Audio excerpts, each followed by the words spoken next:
So one of the most difficult things in jiu-jitsu is you learn a technique, but you can't get into the situation to use it in an actual match. You can drill it a lot, but the hard thing with drilling is often your opponent isn't resisting, so you don't get realistic practice of using the move in sparring. And you really need hard resistance to know if your techniques are actually going to work and to also learn the patterns that go along with them. This is where specific training is extremely useful. It allows you to start from an exact spot that you want, and you spar from there, and it allows you to massively speed up the learning process, as well as identify the problem and sticking points that are causing you difficulty. So this video, I'm going to go through the foundations of how I like to set up my specific training and how you can organize it to massively speed up your development. Also guys, I'm trying to do more concept videos like this, so please leave a comment. It gives me inspiration for future videos to make. And as always, if you guys like the content, like, share, subscribe. So the reason specific training works so good is you're massively decreasing the amount of variables you have to consider. If you're doing open guard as a whole, there's so many directions you could go. You could play spider guard, you could play close guard, you could play de la Riva guard, and it's very difficult to organize that into a way that makes sense. So my advice is always start at the end point first, right? If you start in an arm bar where you have the guy completely locked up and he's defending like this with his arms, you can probably break that down into like the main 5 or 6 variations of how he could defend, and you could really organize that, right?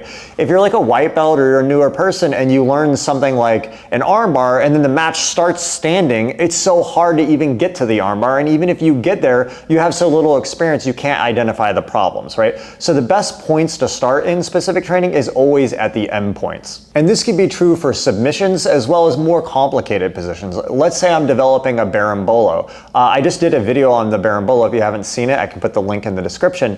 But like if you're entering the Berimbolo inverting, there's a lot of difficulty in that. So the best idea within the Berimbolo is to start in the end points of the position, the last stage that you would get to that you can control, and work your way backwards, because it's always going to be less variables. And then as you know those well, then the positions preceding them will be much easier to develop on. So my usual recommendation is, as you've learned an end point position, say starting in the armbar or finishing from the mount, you always want to take one step back. So if you can finish the armbar from close guard, then start from another position, like say a high guard position. And then from there you can start building forward, and always try to work your way backwards. So now I want to talk a little bit about how to organize the specific training itself. So once you pick a topic you want to work on, be it side control escape or finishing the triangle choke, whatever it is, there's a few different ways I will use specific training. So one is like just sparring with no kind of thinking, reflection, conversation. I just start in the position and I spar from there a lot, and I'll spend a lot of time. And I almost view that it's like you're collecting raw data, right?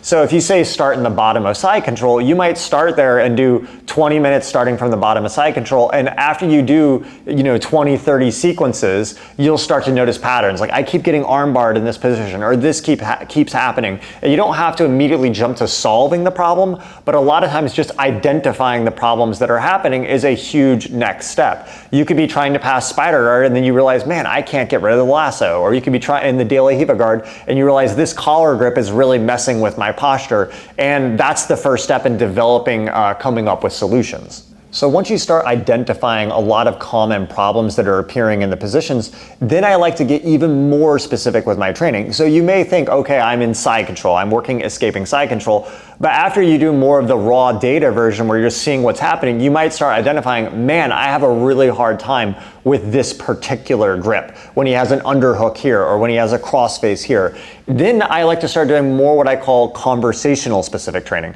So I'll start with my partner, I'll say, hey, can you go to this exact position, right? We'll start from there and I'll start resisting and trying to get out. And you want to feel free while you're doing that. If you feel like there's something that's going on that you can't deal with, or you have an idea, you can stop and tell your partner, hey, pause, rewind, go back to that position. Can you apply a little bit of force here? Let me try this. You need to have that interactive ability.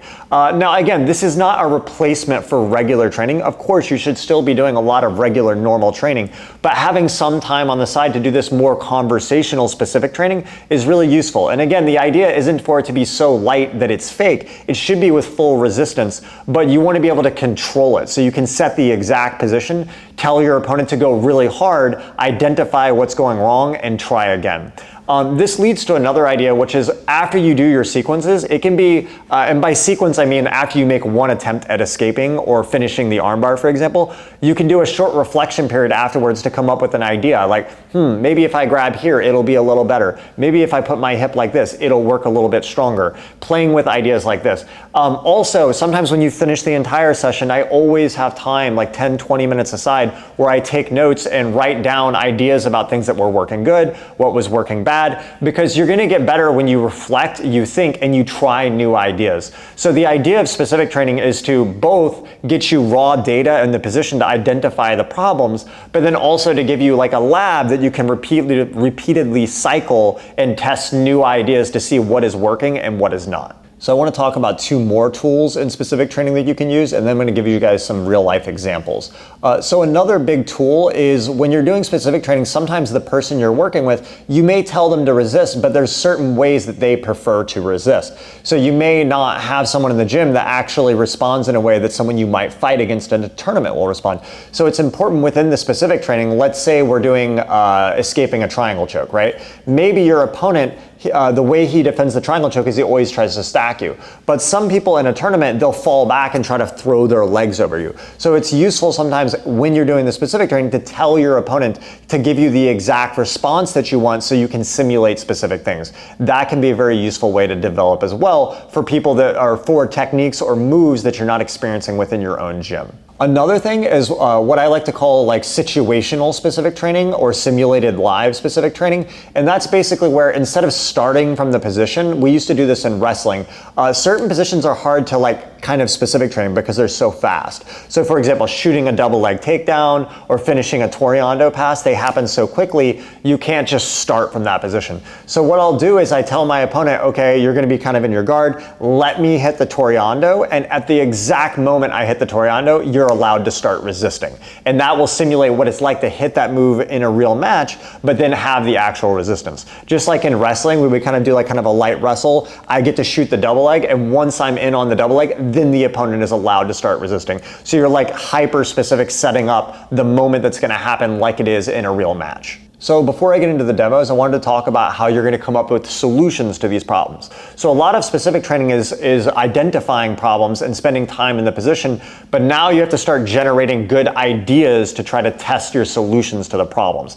And there's many different ways you can do that. One big one is obviously just your intuition. A lot of people undercount that, but your own instincts and your own intuition, just by identifying the problem, can often come up with good solutions. So never discount your intuitions and trust ideas that you can generate, because honestly, that's where all new techniques come from. There's not always someone learning from someone above them. Someone at some point has to innovate. So be comfortable doing that as well. But also, of course, ask your training partners, ask your coach. So learning person to person in the gym, even if your coach doesn't necessarily immediately know the answer, you can ask him, hey, can you go to this exact position I'm in? Start from there and see what his natural response is. Because if he's a very advanced guy, likely it will be a good response. So you can learn to kind of borrow from other people that you train with. If no one in your gym is good in that position, watch a lot of competition footage. You don't need to know what's going on in the whole match. You can just identify the exact moment. So let's say you're working your closed guard. We'll skim a Hodger Gracie match and then find the moments where he's in closed guard and then watch to see what grips he does. See if there's any patterns that appear that might be helpful or useful for you in solving some of the problems you're dealing with. Another good one, very similar to like asking a coach or someone in the gym, is watching instructionals. The difference is with an instructional, of course, you can't ask the person to be in the position, you can't interact with them, but just consuming a lot of instructionals, even if it's just like 10, 20 minutes a day, gives you different ideas about how patterns can work, and it will help you solve some of your own problems. And in the best case, sometimes you find an instructional that is really well organized and addresses all the problems you really need in that specific position. And last thoughts before I get into doing the demos, is sometimes when you're really stuck in a problem, like thinking more broadly can be the solution. You may have a situation where you're going, oh, I want to do the omoplata, and you're trying to specific train how to get the omoplata in this exact situation or how to finish the submission. And it may be that it is not possible to finish that in that position, and you have to transition into a different attack, right? And if you're not very self-aware of the questions that you're asking yourself and what you're developing, then you can box yourself into a situation that is like an unsolvable situation, or it's a situation that requires too much force. So if you tell yourself, I'm getting the armbar from closed guard, that is a bad objective because he may position himself in a way that you have to do the collar choke, right? But if you start in the armbar and you start at the end point and go, I want to finish the armbar from this point, and you know it's realistic to finish it from there, that's fine. But often if you feel like you hit a lot of roadblocks, try to back out, zoom out, and kind of reflect on the questions you're asking yourself. Another thing I like to do sometimes is after training, or if I just have time to think with a coffee, is I'll kind of reflect more deeply about the positions in of themselves. So like if I'm doing guard passing, I might ask myself, okay, what must happen for the guard pass to finish, right? And ultimately, like this is a principle I know and use all the time, is like I know I have to get chest over chest to finish the guard pass. Like questions, broad ideas like that sometimes can help you generate creative solutions. So if I'm working bolo crab ride, what must happen for me to get the back?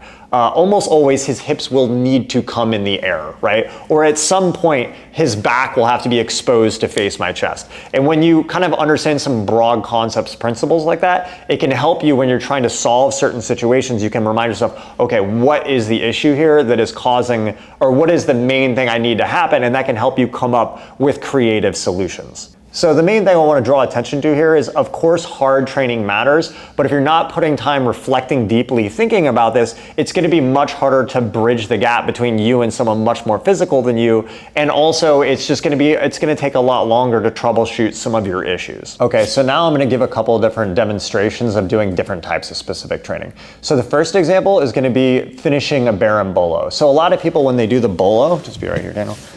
A lot of people, when they start working the bolo, they start practicing from here, maybe grabbing the hip or the belt like this. They invert through and then they start fighting here and trying to finish. The difficulty with this is there's so many different reactions that he could have when I invert. Back here. There's so many different reactions he could have when I invert that as I start to go here, he could turn into me, right? He could turn away from me. He could push on my leg. And all of these are going to require different mechanics for finishing, right? So if you're newer to the berimbolo, one of the positions I like to focus on teaching, just come here and we're going to start in a stomp. So one of the positions I like to start in if I'm doing the bolo is here with the leg through, and I start with the stomp. If you saw my last video talking about this, I show this in depth. But from this position, if you get here, you should be able to finish, right? So if we start from here and you start resisting, then I'll go ahead and push, yep. And we start fighting here, you can push harder, go ahead, right? You should be able to learn to finish the mechanics from here. If you cannot finish from this point, then the probability that you starting from all the way out here in the De La Riva, and then you're trying to get to that point, well, there's zero chance you're going to finish, because if you can't finish at the end point, how are you ever going to finish at the start point, right? So that's like, that would be like an example of doing like an end point position, right? Or if we're doing closed guard and we do an arm bar, right? Well, if we're starting in closed guard, you know, how am I going to win from closed guard? It's going to be a collar choke, an arm bar, a triangle choke, maybe a hip bump sweep.